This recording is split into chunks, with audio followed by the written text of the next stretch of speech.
জনপ্রতিনিধিদের দীর্ঘ বছরের প্রতিশ্রুতি আজও অধরা গড়া গ্রামে 2 থেকে 300 পরিবারের যাতায়াতের সেতু না থাকায় বিপাকে গড়াগ্রাম সহ বড়খলার বিভিন্ন এলাকার জনগণ। জনপ্রতিনিধিদের বিরুদ্ধে ক্ষোভ জনগণের। শাসক দল বলুন আর বিরোধী দলই বলুন, দুই দল থেকে বারবার নির্বাচিত হয়েছেন জনপ্রতিনিধিরা, কিন্তু হাল ফিরেনি কাছড়ে বড়খলা ও কাটিগড়া সীমান্ত এলাকার বাবুরবাজার সেউতি জিপির গড়াগ্রাম এলাকার জনগণের। সুদীর্ঘ বছর থেকে হারাং নদীর উপর সেতু নির্মাণের দাবি জানিয়ে আসলেও কেউ কর্ণপাত করেনি তাদের দিকে। গত 2 বছর আগে বাঁশের সেতু দিয়ে পারাপার হতে গিয়ে ছোট একটি স্কুল ছাত্রের মৃত্যু হয়েছিল, কিন্তু এখনো পর্যন্ত কোনো ক্ষতিপূরণ দেওয়া হয়নি সেই পরিবারকে। এদিকে বারবার সেতু নির্মাণ নিয়ে জনপ্রতিনিধিদের দ্বারস্থ হলেও কোনো সুরাহা হয়নি তাদের, ফলে সময়মতো চিকিৎসা সেবা এবং ছাত্রছাত্রীরা স্কুল কলেজে পর্যন্ত যেতে পারছে না। ফলে এক প্রকার আতঙ্কে দিন কাটাচ্ছেন সেখানকার শত শত পরিবারের মানুষ। সেখানে সমস্যা নিয়ে বিস্তারিত তুলে ধরছেন আমাদের প্রতিনিধি বাবুল হোসেন লস্কর। ওনার কাছ থেকে বিস্তারিত জানবো আমরা। দাঁড়িয়ে আছি এই মুহূর্তে কাঠিগড়া এবং বড়খলা সমষ্টির অন্তর্গত বাবুরবাজার গড়াগ্রাম। এখানে দীর্ঘ 10 থেকে 15 বছর যাবৎ এই এলাকার বৃহত্তর এলাকার মানুষ প্রায় 200 থেকে 250 পরিবার একমাত্র হারাং নদীর এই যে দৃশ্য আপনারা দেখতে পাচ্ছেন, ওই 2 থেকে 250 পরিবারের মানুষ যাতায়াতের সম্বল একমাত্র এই হারাং নদীর সেতুর নৌকা।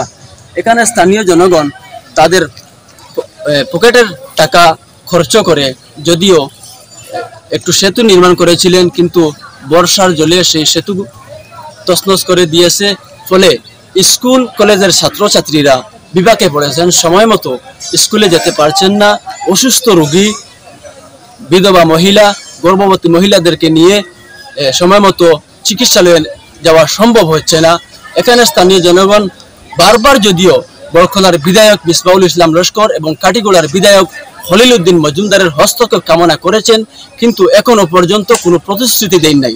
তাদের অভিযোগ আমরা এখানে জানতে পারলাম, শাসক বলুন আর বিরোধী দলের নেতা বলুন, প্রত্যেক নেতাই এখান থেকে বিপুল ভোট দিয়ে নির্বাচিত করেছিলেন, কিন্তু ভোট যাওয়ার পর নির্বাচন শেষেই তাদের কোনো খবর নেন না, পাত্তা দেন না।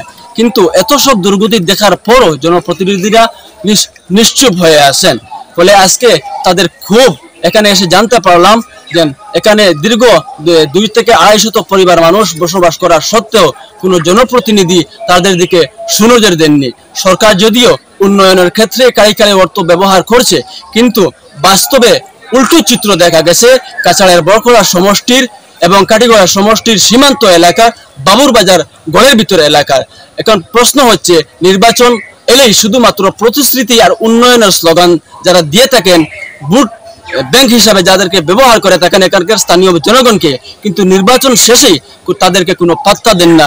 যদিও এই সমস্যা নিয়ে তারা বারবার জনপ্রতিনিধিদের দ্বারস্থ হয়েছেন, কিন্তু এখনো পর্যন্ত কোনো সুরাহা হচ্ছেন না।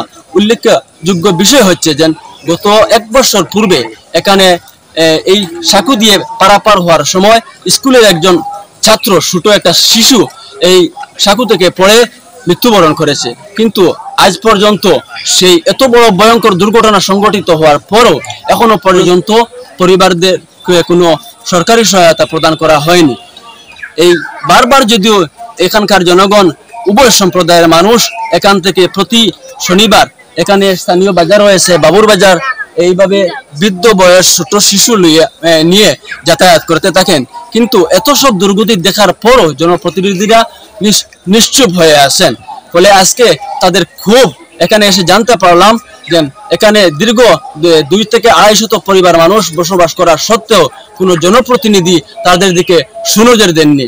সরকার যদিও উন্নয়নের ক্ষেত্রে কারিগরি অর্থ ব্যবহার করছে, কিন্তু বাস্তবে উল্টো চিত্র দেখা গেছে কাছাড়ের বড়খলা সমষ্টির এবং কাটিগড়া সমষ্টির সীমান্ত এলাকা বাবুরবাজার গড়ের ভিতরে এলাকার।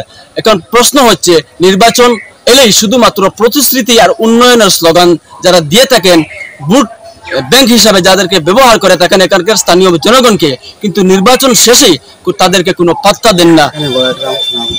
কত ফ্যামিলি আছে আপনারা? আমরা এখানে সব 150 থেকে 200 পরিবার আছে। সব ওই রাস্তা দিয়ে সবাই ওই রাস্তায় যাওয়া সব সবই করে শুনলাম আমরা গত বছর একটা স্কুল ছাত্র পারাপার হওয়ার সময় 20 থেকে 40 মারছে এখানে। এরপরে জনপ্রতিনিধি হলে কোনো না এসব কোনো খবর আমার নেই নাই। আপনারা প্রতিবাদ জানাইছিলেন নাকি? জানাইছি, অনেকেও জানাইছি, বাকি এইসব তারা আসা যাওয়া করে না দেখা। যাই হোক, অনেকদিন আগে কারেন্টের একটা লাইন আইছে, আগে আসছিল না। এখন তো কয়েকদিন দেখিয়া জলের লাইন একটা করিয়া দিচ্ছেন, সে হয়েছে ওই আসলে না। কিন্তু মানে সমস্যাটা মেন হয়েছে গিয়ে সমস্যা আমরা লাগিয়ে হয়ে গেছে গিয়ে এই নদীটা আসা যাওয়া লাগে আমার বাচ্চারাকে স্কুলে যেতে না বহুত দিকদারি হয়। নাম রহিমুদ্দিন লস্কর, বাড়ি এখানে। আপনারা কেমন কষ্ট হয়ে যেতে? বেজান কষ্ট হয় আমরা নদীটা পার হইতে সময়। এখান থেকে রেতে রেতে করে 8 বছর হয়ে পরে আমি এখান থেকে গেছি। এই কষ্ট হয়, এই কষ্ট। বিশেষ করে ছাত্রছাত্রীরা কি বিশেষ করে ছাত্র পড়াইবেলা গিয়ে জায়গা ছাড়িয়ে গেছে আমি ওই শুরুটা যায়, বাচ্চারা যায় আসলে স্কুলে। এখন তো বাচ্চারা একটা মুখে যায়। সংবাদ এই পর্যন্তই, ফিরছি পরবর্তী অন্যান্য আপডেট নিয়ে। ধন্যবাদ।